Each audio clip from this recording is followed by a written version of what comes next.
Probably the thing that I spend the most amount of my time on is mentoring my team and teaching them.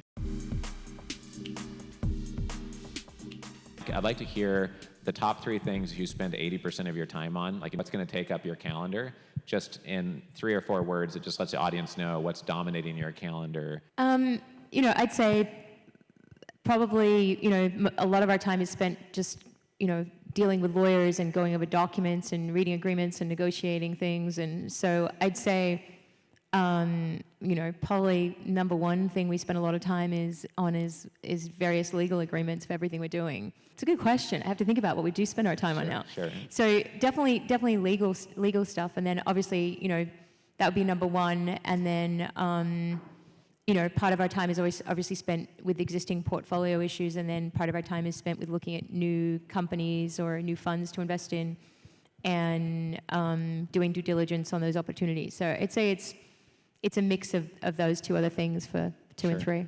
I say, I get 200 to 300 emails a day, so I feel like that always monopolizes my time. But we're very thesis-oriented in our investment strategy. So we'll pick out industries and subsectors where we want to spend time.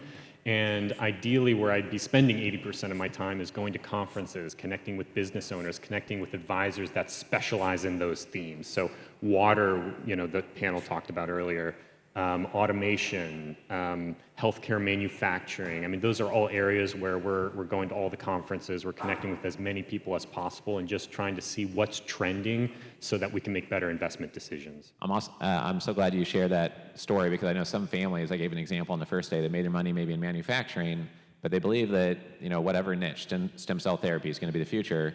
So they just start reading all the journals, listening to the podcast, going to the conferences, looking at 100 deals in the niche, and then you start to be able to see the good from the bad apples once you've focused on the theme long enough to have a better than average understanding of the trends and what's better than average, right?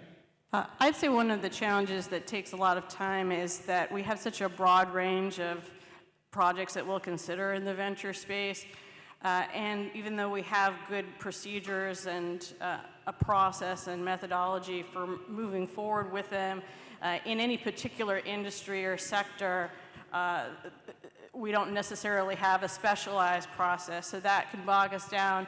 And also just the shift where you're looking at one point, and then you have to look at something entirely different and read up on it. And in-house, we don't have the experts necessarily, so we're relying on other partners. And that's where I think there's a lot of time spent. Probably the thing that I spend the most amount of my time on is mentoring my team and teaching them.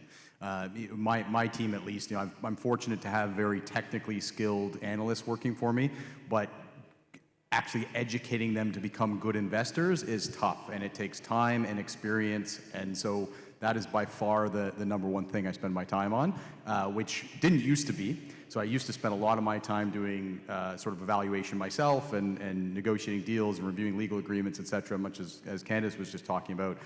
But over time, I evolved it and realized that the best way to scale is by having a good team, and the only way you can do that is investing the time yourself into building and training.